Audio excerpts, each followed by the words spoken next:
Coucou tout le monde, me revoilà pour une nouvelle vidéo et cette fois-ci je vais vous parler de mes produits chouchous du moment.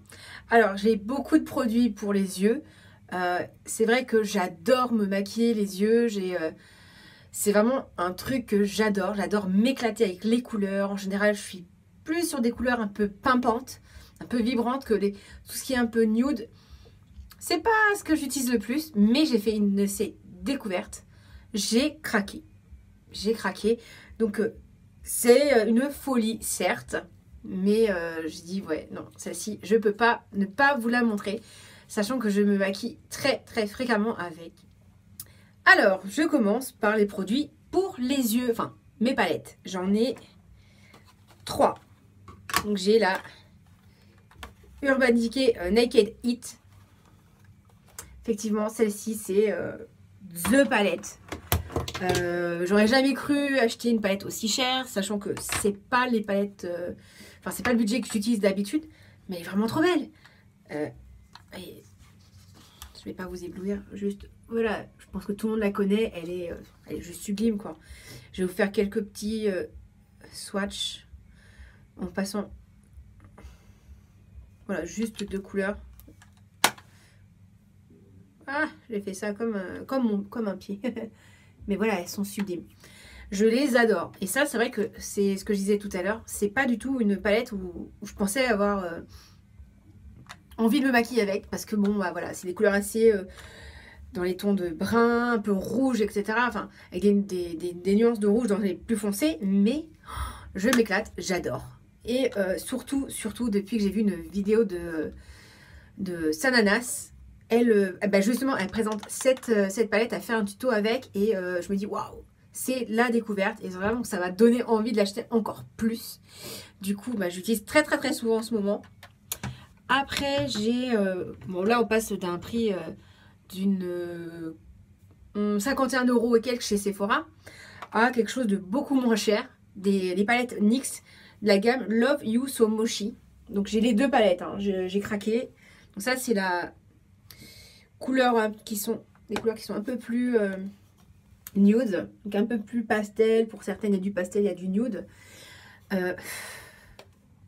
Comment dire, elles sont trop belles. Pareil, je vais vous faire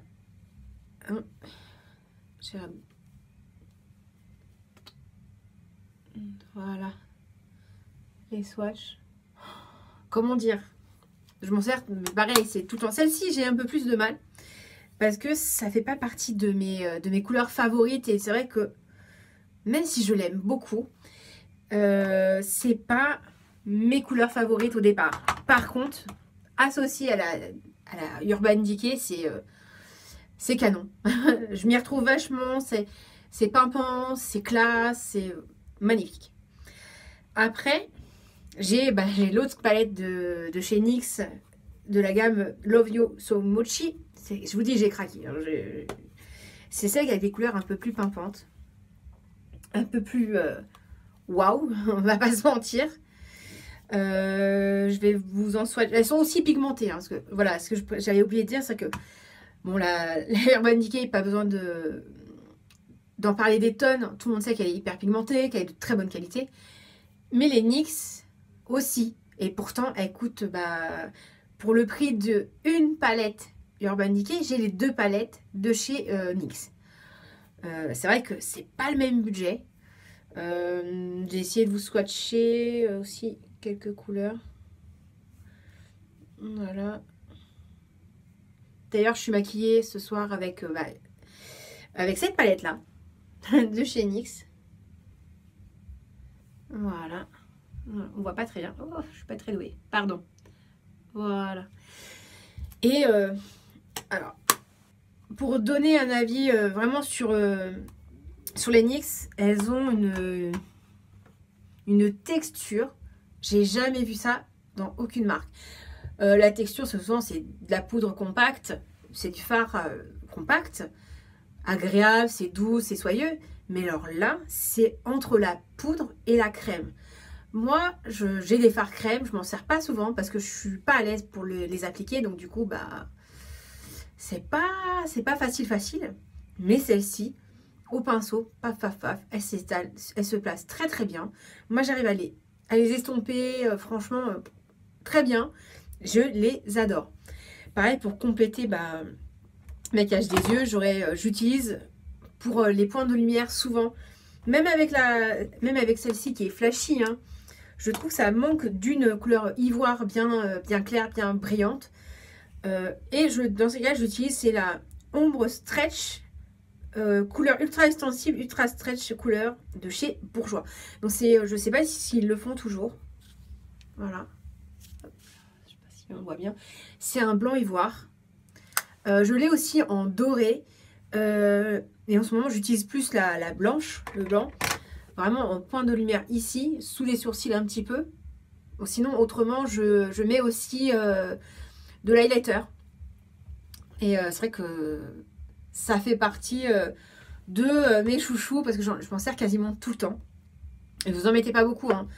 Donc c'est vrai que ça se creuse pas des masses parce que on en utilise tellement peu. Et celui-là, il s'étire très très bien. Donc attendez, je vais... Voilà. C'est vrai que c'est très... Ah, comme c'est blanc, je sais pas si vous allez voir grand chose. Ouais, non, je suis pas sûre que vous allez voir bien. Attends, peut-être... Ouais, non. Ah, c'est un blanc crème très ivoire, très clair. Mais vraiment qui a une texture crémeuse, mais poudrée. Pas de chute. Très pigmenté pour un blanc. Parce que moi, je trouve que le blanc, en général, on ne voit pas trop. Donc, je suis pas fan. Voilà. Après, on va passer aux highlighters chouchou. C'est... j'en ai 2, 3. Attendez, je crois que j'ai oublié de sortir une de mes palettes. Ouais. Voilà. Alors, je disais que dans mes highlighters, j'ai 3 palettes d'highlighter. J'ai la Sleek. Ah, je suis pas sûre que vous allez voir grand chose. La Sleek Makeup. Voilà. Et, comme je vous dis que j'ai craqué, j'ai vraiment craqué chez NYX, les 2 palettes d'highlighter. Je les adore. Donc, les Love You So Mochi en highlighter, c'est la même texture que les fards. Et ils sont de folie, hein. Alors, je sais très bien que ils sont pas tous adaptés à ma carnation, mais je les mets quand même parce que j'en mets pas une tonne. Vraiment, donc ça c'est la première. Et puis bon, je les mets au niveau des lunettes, donc c'est vrai que ça fait de la lumière, mais c'est pas excessif. J'en mets pas, je me transforme pas en boule à facettes pour autant, quoi. Donc ça reste raisonnable. J'en mets pas sur l'arc du pupillon, j'en mets peut-être un peu sur le nez, mais pas toujours. Et la deuxième qui est juste waouh, j'adore. Je suis ultra fan. Donc des fois même je m'en sers en pointe de lumière à la place de la bourgeois, du petit fard bourgeois. Et je l'adore, j'en suis fan de cette collection en fait. Voilà, c'est vraiment les palettes et les fards, ils ont une texture crémeuse, sont agréables. Oh là là, j'adore. J'adore, vraiment. Après, vous avez la palette, donc stick que je vous ai montré tout à l'heure. Hop là. Alors, vous avez 2 fards poudre et 3 fards crème. Donc, c'est vrai qu'ils ont des couleurs un petit peu excentriques avec le vert, le bleu un peu violet qui est au milieu. Mais ceux-là, je m'en sers pas en highlighter parce que moi, je trouve ça un peu spécial. J'aime pas trop. Par contre, je m'en sers pour illuminer au niveau des yeux. Je m'en sers quand je mets pas beaucoup de fard ou que j'ai besoin d'un petit peu de peps. Par exemple, dans les tons de bleu, si je trouve que c'est pas un peu mon make-up est pas assez péchu, assez lumineux, je vais mettre une petite touche de highlighter, soit le vert, soit le bleu, selon comment j'ai fait mon make-up. Et voilà. Mais elle est canon. Et il est pas très cher. Franchement, il est moins cher. La palette est moins chère que la palette de chez NYX. Et pourtant, c'est difficile de faire moins cher que NYX. NYX, c'est vraiment pas cher. La NYX, les lighters, c'était à 18,90 je crois. Et la palette de fard à paupières sont à 19,90 pour NYX. Que celle-ci, j'ai dû la payer 16,95, quelque chose comme ça. En tout cas, c'est sûr, moins de 20 € chez Sephora. Et j'en suis très très contente, hein. C'est pigmenté, c'est... Non, j'adore, j'adore. Après, je vais passer à mon teint. Donc ça, c'est quelque chose que j'ai acheté récemment parce que je suis pas très fan de fond de teint, j'en mets pas beaucoup. Là, sur moi, par exemple, c'est pas un fond de teint que j'ai, c'est une CC Crème, c'est la Bourjois, la 1 des 3 Perfect. Voilà. Je la trouve canon. C'est un anti-fatigue, anti-rougeur, anti-tache. Donc le vert, on sait très bien que c'est l'anti-tache. Le abricot orangé, c'est contre les cernes violacées. Donc ça, c'est bien. Et le blanc, bon, anti-tache. Moi, j'ai pas spécialement de tache. Donc voilà. Et surtout, elle a SPF 15. Donc ça, c'est vraiment super. Et hydratation 24 heures. Elle promet un teint lumineux et une peau lissée. Et c'est vrai. J'ai la peau lumineuse, j'ai la peau un peu plus lisse. Bon, après, j'ai pas de boutons. J'ai la chance de ne pas avoir de boutons. Par contre, j'ai des rougeurs au niveau des joues. Et là, j'ai l'impression que ça ressort à la caméra. Donc, je sais pas si c'est la lumière ou quoi. Mais en même temps, je tourne en fin de journée. Donc, peut-être que l'effet de la CC crème est un peu estompé. Mais bon, après, moi, c'est tant que je vais au travail, que j'ai un teint correct, moi, ça me va très bien. Donc, mais elle est agréable à porter. Donc, j'ai le petit... donc, ma teinte, c'est la 32, beige clair. Donc, ça se présente, voilà, c'est vraiment... elle est toute... ça s'estompe plutôt bien. Attendez, voilà. Je sais pas si vous allez voir grand-chose. Bon, là, c'est vrai que c'est pas flagrant parce que on se dit, ah, elle est ultra foncée, mais non. Bien estompée, bien étalée, c'est pas si foncé que ça. Moi, j'ai une peau très très claire. C'est très compliqué pour moi de trouver, sachant que j'ai pas l'habitude de ce type de produit. Et puis je me dis, ouais, ça c'est pas mal, ça change, c'est plus léger qu'un fond de teint. La bébé crème, j'étais pas hyper convaincue de celle que j'avais trouvée. Je me dis, bah pourquoi pas une CC crème. Je me dis, bon bah, on verra. Et je l'ai pas payé très cher, j'ai payé le flacon de 30 ml, 10 € et quelques, 10,90 au Leclerc. Donc je me dis, voilà, hein, c'est moins cher que Yves Rocher, parce que les bébés crèmes Yves Rocher sont à 15,95 je crois. Et elle m'avait pas vraiment convaincue. Vous avez chez Yves Rocher, vous avez 3 teintes, foncé, moyen et clair. Bon, c'est pas que la qualité est pas bonne, hein, c'est juste que moi ça me convenait pas spécialement. C'est pas la même chose. Hein, ça se trouve, il y a plein de personnes qui vont l'adorer, hein, la bébé crème de Yves Rocher. Hein. Elle sent bon, elle est légère, il n'y a pas de problème. Mais je trouvais que c'était pas assez couvrant. Peut-être que j'aurais dû prendre une plus foncée, mais je crois pas. J'avais pris la claire, je pense pas que la moyenne me serait allée. Donc voilà, donc ça c'est bien. Ça c'est vraiment très très pratique et elle hydrate vraiment. Un matin, je l'ai posée. Franchement, j'ai été pas bien réveillée. Malgré la douche, j'étais pas bien réveillée. Je l'ai appliquée avant, enfin sans mettre ma crème hydratante. Et j'ai pas eu senti de tiraillement ni quoi que ce soit. Donc je me suis dit mince, je me suis pas hydratée la peau.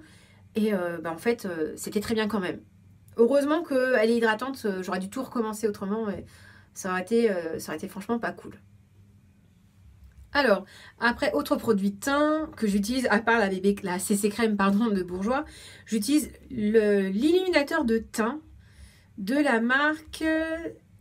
Alors, je sais pas comment ça se prononce, c'est Sliva, je sais pas. Je sais pas du tout.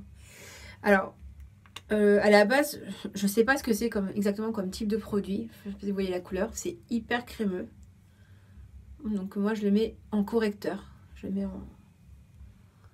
en correcteur. De base à paupières. Et franchement, je pense pas que ce soit le rôle à la base. Hein. J'en suis bien consciente. Mais ça fonctionne, ça fait le job. Au niveau des cernes, je poudre légèrement avec ma poudre préférée. C'est ma poudre compacte chez Agnès B. Le problème, c'est que je ne pourrais plus la retrouver. La marque a arrêté de faire des cosmétiques. Ils se sont cantonnés aux vêtements comme au départ. Du coup, voilà. Donc, ça intéresse. Je sais que vous trouvez ces produits de cette marque-là sur la Beautiful Box. Mais sinon, c'est un très bon produit. La couleur, moi, me va très bien. C'est vrai que ça m'apporte de la lumière au niveau du dessous de l'œil. Ça fait maintenir mes fards très, très bien. Donc ça, c'est top. Je l'aime beaucoup, en tout cas. Après, en autre produit chouchou pour le maquillage, j'ai le mascara de Yves Rocher, le Sexy Plum Volume Extrême. Voilà, je vais monter la brosse. Elle est... Bon, après, ça ne convient pas à tout le monde. Moi, ça me convient très très bien. Je l'aime beaucoup. Donc, ça fait comme ça. Voilà. Comme une petite altère. Bon, moi, il est recourbé parce que je l'ai plié. Moi, je préfère quand c'est comme ça. En noir. Je crois qu'il existe aussi en marron, en brun, mais je suis pas sûre. Franchement, il me fait pas des cils de foufou, hein, mais moi ça me convient très bien, ça recourbe mes cils, ça me les fait bien noirs, et je me retrouve pas avec des pattes d'araignée, des gros cils plein de produits très écartés. Vraiment, j'ai l'impression d'avoir un air ahuri. Ça me fait pas ça. Donc, j'aime beaucoup. Vraiment beaucoup. Après, on va passer aux produits de soins. Mes produits chouchous. En ce moment, j'ai le savon de chez Colion. J'ai présenté dans ma première vidéo routine de fin de semaine. Franchement, c'est mon produit que je rachèterai quand j'en aurai plus. Je rachèterai à chaque fois parce qu'il est trop bien. Vraiment. Après, j'alterne entre celui-là et un nettoyant, un gel exfoliant micellaire de Barbara Good, pardon. Voilà. C'est un nettoyant à l'eau quotidienne. À l'eau quotidien, pardon. Donc ça promet de purifier en douceur et révèle l'éclat. 95% d'origine naturelle, tout type de peau, même sensible. Donc moi, il me faut vraiment des produits pour peau sensible. J'ai une peau vraiment fine et qui réagit très facilement à la chaleur, au froid. Et vraiment, les deux savons, c'est un peu la base de mon lavage de peau. Après, j'ai aussi mon huile de coco. Ça, c'est pour me démaquiller. J'ai rien trouvé de mieux. Donc là, je vous montre cette marque-là, mais ça peut être une autre. En ce moment, je finis celui-là et j'en ai un pot en attente pour quand celui-là sera fini de la marque Action, de chez Action. Donc après, celui que je regrette dans celui-là, c'est que quand j'ai acheté, je n'ai pas vu, mais c'était une huile de coco désodorisée. J'aurais aimé avoir l'odeur de la noix de coco parce que j'adore la noix de coco, mais bon, ça fait le job quand même. Hein. Après, moi, c'est vrai que pour celles qui n'ont jamais essayé, l'huile de coco en démaquillage, c'est juste canon. Hein, ça prend. Moi, je sais que ça enlève bien le mascara, etc. Ça fait vraiment partie de mes chouchous. Je pense toute ma vie, je vais utiliser ça, hein, c'est clair. Ça, je l'avais découvert sur plusieurs vidéos de youtubeuses, de mes youtubeuses préférées, qui utilisent l'huile de coco comme démaquillant. Il y en a qui s'en servent pour hydrater les cheveux.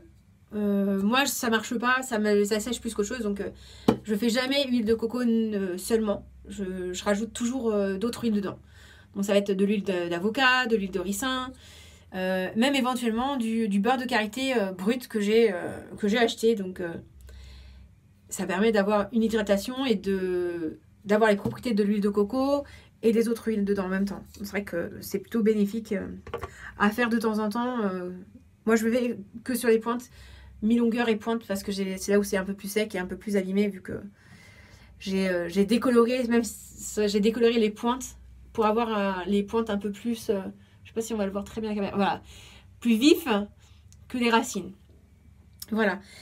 Autre produit chouchou de la terre, c'est mon soin repigmentant de la marque Orothérapie. Alors, c'est juste une tuerie. La marque Orothérapie, je l'achète uniquement sur Amazon. J'ai trouvé que sur Amazon ces produits-là, ces soins repigmentants. Moi, ça me fait un très beau rouge. Il est facile d'utilisation. Faut l'utiliser sur cheveux humides. Et vous étalez comme si vous utilisiez un masque normal. Vous laissez poser. Alors, normalement, c'est entre 5 et 15 et 20 minutes, je crois. Tout dépend de l'intensité que l'on veut, en fait. Pardon, de 3 à 15 minutes. Moi, en moyenne, je laisse 15 minutes quand j'ai le temps. Je vais même laisser poser des fois plus parce que j'ai oublié le temps. Ça ne va pas abîmer les cheveux, ça ne les graisse pas. Ils sont très bons. J'ai plus l'odeur qui ça, parce que ça fait un petit peu de temps que je ne l'ai pas fait. Ça a une odeur de soin très doux, un peu sucré. Ça n'a pas une odeur un peu vanillée, mais presque. Je suis désolée pour les descriptions d'odeur, je suis un peu nulle. Je fais de mon mieux. C'est comme pour la crème, la CC crème sent très bon. Hein. C'est une odeur très légère. C'est vrai que je ne l'ai pas précisé, mais c'est très léger. Et le soin Barbara Good, c'est une odeur de citron, d'agrumes. C'est pareil, c'est très bon. Hein. C'est très agréable. Très agréable. Et voilà, j'ai fini pour mes produits chouchous que j'utilise en ce moment. Et j'espère que ça vous a beaucoup plu. Et n'hésitez pas à vous abonner à ma chaîne. Et laissez-moi un petit commentaire avec vos produits chouchous à vous. Si vous avez des conseils de produits à tester. Je sais que là, j'attends de voir un petit peu pour tester certains produits. Et vous en faire un retour. Et j'espère que ça vous a plu. Sur ce, je vous laisse. Et je vous fais de gros bisous. À une prochaine vidéo. Ciao, ciao!